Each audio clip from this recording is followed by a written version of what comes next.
Hello students, welcome to my YouTube family. आज हम पढ़ने जा रहे हैं क्लास 12 का यूनिट 9, जिसका नाम है कोऑर्डिनेशन कंपाउंड्स। ये इनऑर्गेनिक केमिस्ट्री का एक बहुत ही इम्पोर्टेंट चैप्टर है। इससे बहुत सारे क्वेश्चंस पूछे जाते हैं बोर्ड में, जेई नीट में, जेई एडवांस में। तो बहुत सारे बच्चों को इसे पढ़ने में थोड़ी सी दिक्कत होती है। ये कॉन्सेप्चुअल चैप्टर है। अगर आपके कॉन्सेप्ट क्लियर होंगे तो आप अच्छे से समझ पाओगे, तो आप हर क्वेश्चंस का आंसर अच्छे से दे पाओगे। ठीक है, तो चलिए शुरू करते हैं। आज हम जानेंगे कोऑर्डिनेशन कंपाउंड्स क्या होते हैं, कैसे बनते हैं ये कोऑर्डिनेशन कंपाउंड्स। तो उससे पहले हमें जानना पड़ेगा मॉलिक्यूलर और एडिशन कंपाउंड्स क्या है। मॉलिक्यूलर और एडिशन कंपाउंड्स क्या होते हैं। ठीक है, पहले ये जानते हैं, उसके बाद हम आते हैं कोऑर्डिनेशन कंपाउंड्स। तो मॉलिक्यूलर और एडिशन कंपाउंड्स क्या होते हैं, पहले मैं इसका डेफिनेशन लिख लेती हूँ, बाद में आपको समझाती हूँ। तो मैंने क्या लिखा, when solution of 2 or more simple salts mixed together in simple proportion and the solution thus obtained is allowed to evaporate, crystals of a new compound are obtained. These new compounds are called molecular or addition compounds। ठीक है, ये रहा molecular और addition compounds का definition. अब मैं इसको समझाती हूँ। मैंने क्या लिखा, व्हेन सॉल्यूशन ऑफ 2 और मोर सिंपल सॉल्ट्स, जब 2 और 2 से अधिक सिंपल सॉल्ट्स को मिलाते हैं। सिंपल सॉल्ट्स क्या है ना, बचपन से हम पढ़ते आ रहे हैं, जब एसिड और बेस रिएक्ट करते हैं तो सिंपल सॉल्ट्स प्रोड्यूस करते हैं। जैसे कि मान लो HCl, ये क्या है, एक एसिड है। इसको अगर हम NaOH के साथ रिएक्ट कराते हैं, जो क्या है, एक बेस है, तो हमें क्या मिलते हैं, NaCl और क्या, वाटर। ये NaCl क्या होता है, एक सिंपल सॉल्ट। ठीक है, तो ऐसे ही 2-3 सिंपल सॉल्ट मिला के हमें क्या मिलता है ना, मॉलिक्यूलर और एडिशन कंपाउंड्स। तो मॉलिक्यूलर और एडिशन कंपाउंड्स की एग्जांपल देख लेते हैं। जैसे कि K2SO4 plus Al2SO4 whole 3 aluminium sulphate और 24H2O। ये एक सिंपल सॉल्ट है, ये एक सिंपल सॉल्ट है, इसका नाम क्या, पोटेशियम सल्फेट। ये क्या, एल्युमिनियम सल्फेट। इस दो सॉल्ट को अगर हम ऐड करते हैं तो हमें क्या मिलता है, K2SO4 dot Al2SO4 whole 3 dot 24H2O। बस मैंने इसको सबको ऐड कर दिया, तो इसका नाम क्या है, पोटाश एलम। ठीक है, ये क्या है, पोटाश एलम। तो इसका फॉर्मूला याद रखना, ये MCQ में पूछे जाते हैं। और एक एग्जांपल देख लेते हैं, जैसे FeSO4 फेरस सल्फेट, और क्या लिए है हमने, एमोनियम सल्फेट और 6H2O। Ferrous sulphate, ammonium sulphate, ये दो क्या है, सिंपल सॉल्ट्स। इसको मिला के हमें क्या मिलता है, FeSO4 dot NH4 whole 2 SO4 dot 6H2O। तो इसका नाम क्या है, मोर्स सॉल्ट। ठीक है, तो ये है पोटाशियम, ये है मोर्स सॉल्ट। इस दो कंपाउंड का फॉर्मूला अच्छे से याद कर लेना, ये शॉर्ट क्वेश्चन में पूछे जाते हैं। ठीक है, तो अब हम आते हैं types of molecular compounds. Molecular compounds 2 तरह के होते हैं। कितने तरह के, 2 तरह के होते हैं। पहले मैं लिख लेती हूँ टाइप्स। ठीक, पहला क्या होता है, डबल सॉल्ट्स, और दूसरा क्या होता है, कॉम्प्लेक्स सॉल्ट्स और कोऑर्डिनेशन कंपाउंड्स, जिसके बारे में हम पढ़ने जा रहे हैं। ठीक है, तो दो तरह के होते हैं, पहले क्या होते हैं डबल सॉल्ट्स, दूसरा क्या होता है कॉम्प्लेक्स सॉल्ट्स और कोऑर्डिनेशन कंपाउंड्स। तो पहले वाला पहले देख लेते हैं, डबल सॉल्ट्स। तो जब डबल सॉल्ट्स क्या होते हैं, मैंने क्या लिखा, the molecular compound which is formed by crystallisation of a solution containing the simple salts. हमने पहले ही देखा है सिंपल सॉल्ट्स क्या होता है। तो सिंपल सॉल्ट्स को मिला के जब हम उसकी क्रिस्टलाइजेशन करते हैं तो हमें क्या मिलता है, double salts. Double salts exist in crystalline state.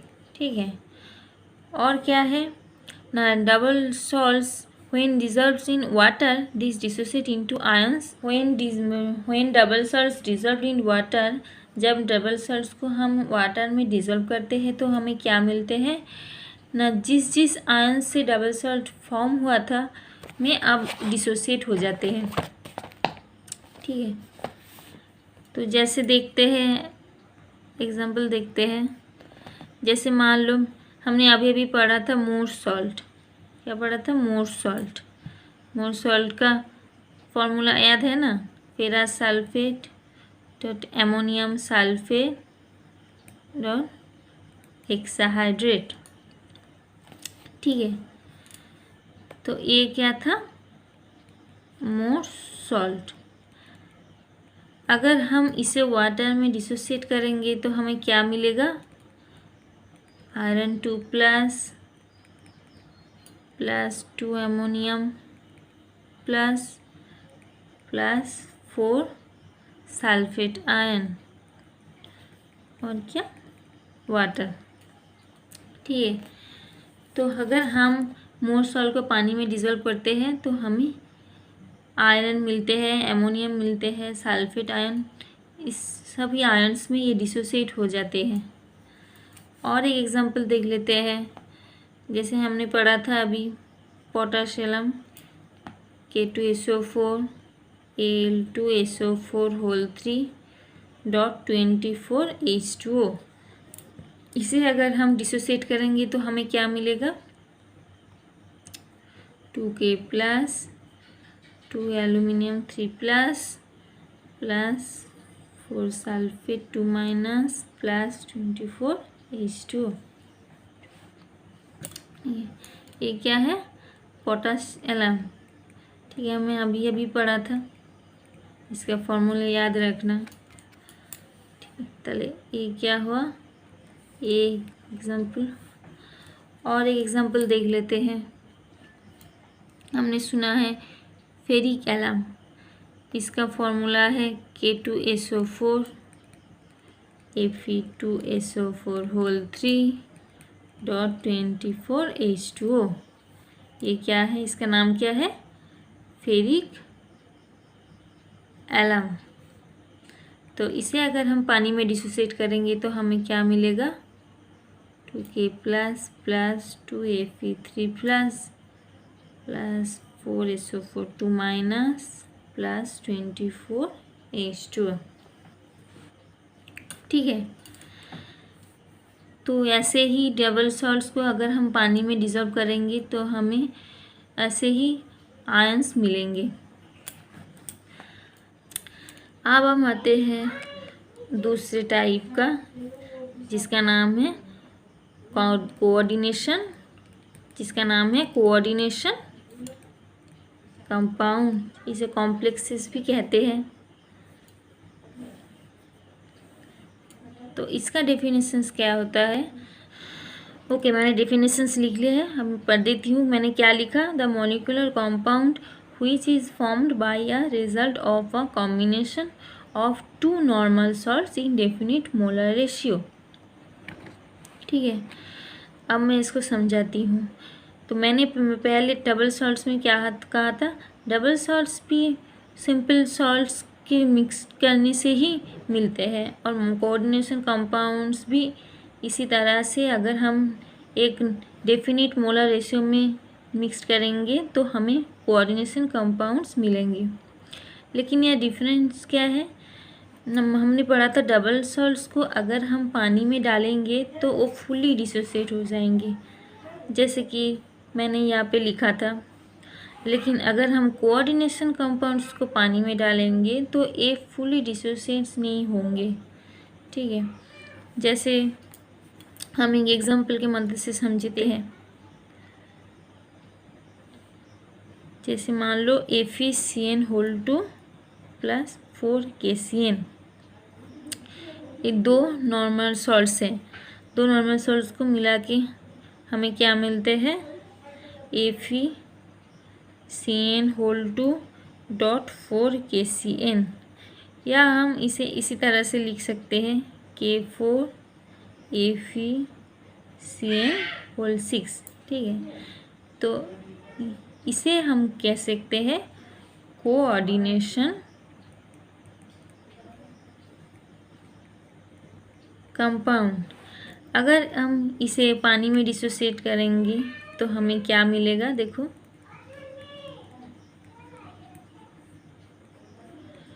4K plus FeCN6 4 minus. ठीक है, देखो ये दो नॉर्मल सॉल्ट्स को अगर हम मिक्स करेंगे तो हमें क्या मिलेगा, K4FeCN6, जो कि है एक कोऑर्डिनेशन कंपाउंड। अगर हम इसे ही पानी में डिसोसिएट करेंगे तो हमें क्या मिलेगा, 4K प्लस FeCN6 4 माइनस। तो हम देख सकते हैं कि अगर हम इसे डिसोसिएट करते हैं तो हमें ये कम्प्लीटली डिसोसिएट नहीं होंगे, हमें सिर्फ K प्लस ही मिलेंगे, पोटेशियम का आयन ही मिलेंगे, लेकिन आयरन का और CN का कोई भी आयन अलग से नहीं मिलेंगे। ठीक है, कैसे कंपोनेंट। तो यहाँ पे क्वेश्चंस पूछे जाते हैं, what is the difference between double salt and coordination compound और कॉम्प्लेक्सेस। ठीक है, अगर इस तरह के क्वेश्चन आ जाते हैं तो हमें कैसे आंसर्स देना होंगे। तो हमने क्या देखा, जब डबल सॉल्ट्स पढ़े थे तो क्या देखा, डबल सॉल्ट्स क्या होते हैं, जब पानी में हम डिसोसिएट करते हैं तो ये कम्प्लीटली डिसोसिएट हो जाते हैं। लेकिन कोऑर्डिनेशन कंपाउंड्स को जब हम पानी में डालते हैं तो ये कम्प्लीटली डिसोसिएट नहीं होते हैं। और क्या ना, डबल सॉल्ट्स में हमने क्या देखते हैं, डबल सॉल्ट्स में हमने क्या देखा कि अगर इस डबल सॉल्ट्स को पानी में डालते हैं तो इसका जो कंपोनेंट्स है ये अपने आइडेंटिटी लॉस नहीं करते हैं। ये जैसे बने थे, ये सिंपल सॉल्ट्स जैसे ही बने थे वैसे ही आयंस हमें मिलते हैं। लेकिन हम अगर कॉम्प्लेक्स को देखते हैं, कोऑर्डिनेशन कंपाउंड को, तो इसे हम देखते हैं एक जैसे बने हैं वैसे हमें नहीं मिलते हैं। इसका मतलब है इसका कंपोनेंट्स का जो आइडेंटिटी होता है वो लॉस हो जाता है। तो क्या होता है, if we dissociate coordination compound in water, the components of the compounds lost their identity, but here does not lose their identity। ठीक है, तो ठीक है, ऐसे ही हम इसका आंसर दे सकते हैं और इसके साथ हमें एक एक एग्जाम्पल देना है। जैसे कि आप ये दे सकते हैं, ठीक है, जो भी आपको याद रहेंगे आप उसी एग्जाम्पल देंगे, ये एग्जाम्पल दे सकते हैं, और कोऑर्डिनेशन कंपाउंड में ये एग्जाम्पल दे सकते हैं। ठीक है, अब हम देखते हैं कोऑर्डिनेशन कंपाउंड 3 तरह से बनते हैं। पहला क्या है, सिंपल कटायंस और कॉम्प्लेक्स एनायन मिक्स्ड करके हम कोऑर्डिनेशन कंपाउंड बना सकते हैं। जैसे कि इसका एक एग्जाम्पल ले लेते हैं, K3FeCN6। इसको अगर हम डिसोसिएट करेंगे तो हमें क्या मिलेगा, 3K प्लस FeCN6 3 माइनस। ठीक है, तो यहाँ पे हमें क्या देखने को मिलता है, ये जो K प्लस है, पोटेशियम प्लस है, ये क्या है, सिंपल कैटायन। और ये जो Fe6 होल 3 माइनस है, ये क्या है? Complex anion.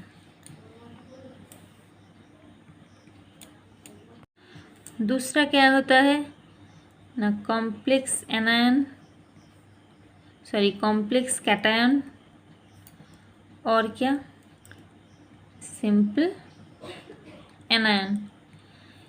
इस तरह से भी बनते हैं कोऑर्डिनेशन कंपाउंड। इसका एग्जांपल देख लेते हैं। CONH3 whole 6 Cl3। अगर हम इसे डिसोसिएट करेंगे तो हमें क्या मिलेगा? CONH3 whole 6 3 plus 3 Cl minus. तो ये क्या है? कॉम्प्लेक्स कैटायन, और ये क्या है? Simple anion. ठीक है। और एक तरह से बनते हैं तीसरे टाइप, जिसका जो है complex cation plus complex anion. इसका भी एग्जांपल देख लेते हैं, जैसे कि NH3 होल 4 और PtCl होल 4। अगर इसे हम डिसोसिएट करेंगे तो हमें क्या मिलेगा? PtNH3 whole 4 2 plus PtCl whole 4 2 minus. तो ये क्या है? ये एक कॉम्प्लेक्स कैटायन है, और ये भी एक कॉम्प्लेक्स एनायन है। ठीक है। इसी 3 तरह से बनते हैं कोऑर्डिनेशन कंपाउंड। तो अब हम NCERT की तरफ चलते हैं। तो यहाँ पे एक लाइन दिया हुआ है जो बहुत ही इम्पोर्टेंट है।